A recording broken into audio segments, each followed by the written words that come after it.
Back to healthy kitchen. ఈరోజు నేను చేయబోయే రెసిపీ ఏంటంటే కజ్జికాయలు చేస్తున్నానండి. ఇదిగోండి గోధుమ పిండితో చేస్తున్నాను నేను. ఈ కప్పుతో 2 కప్పులు గోధుమ పిండి తీసుకొని జల్లించి కలుపుకోవాలి. చపాతీ పిండిలా కలుపుకోవాలండి. ఇదిగోండి చూడండి, ఇలా మెత్తగా కలుపుకోవాలి.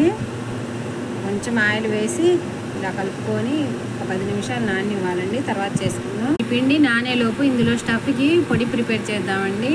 ఇదిగోండి పొడి అయితే ప్రిపేర్ చేశాను. ఇందులో ఏమేమి వేసానంటే శనగపప్పు అండి, శనగపప్పు, ఎండు కొబ్బరి, బెల్లం మొత్తం వేసి కలిపి మిక్సీ చేశానండి. ఇలాచి వేసి మిక్సీ చేసుకున్నాను. మొత్తం ఇలా మెత్తగా పొడిలా చేసుకోవాలి.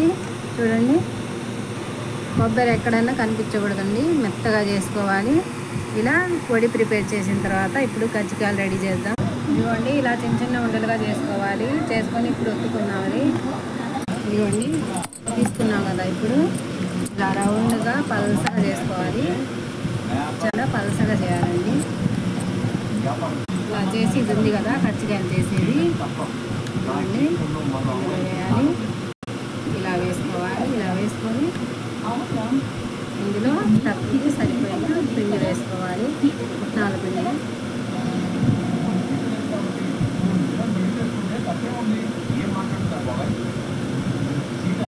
ఇప్పుడు ఇది ఇలా కటింగ్ చేసుకోవాలి.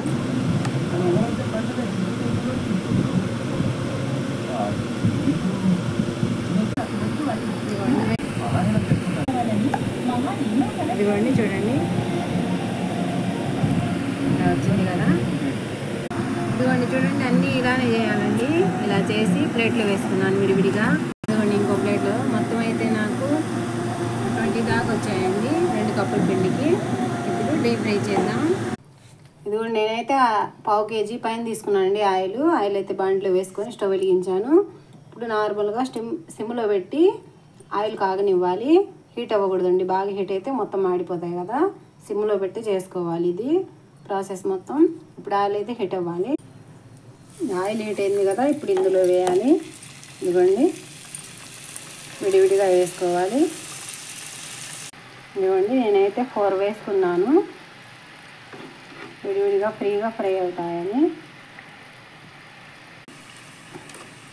ఇదిగోండి ఒకవైపు ఫ్రై అయ్యాయి కదా, రెండో వైపు ఇలా తిప్పుకోవాలి. ఇదిగోండి చూడండి, ఇలా ఫ్రై అవ్వాలి. ఫ్రై అయిన తర్వాత ఇంకా తీసేద్దాం. ఇదిగోండి చూడండి, అన్నీ ఇలా చేసుకోవాలి. నేనైతే మొత్తం ఇలా ఫ్రై చేసుకున్నాను. మీరైతే లైట్గా అయినా ఫ్రై చేసుకోవచ్చు. నేనైతే ముద్దు రంగులో చేశానండి. అంతేనండి, కజ్జికాయలు రెడీ అయిపోయాయి. నచ్చితే లైక్ చేయండి, షేర్ చేయండి, సబ్స్క్రైబ్ చేయండి.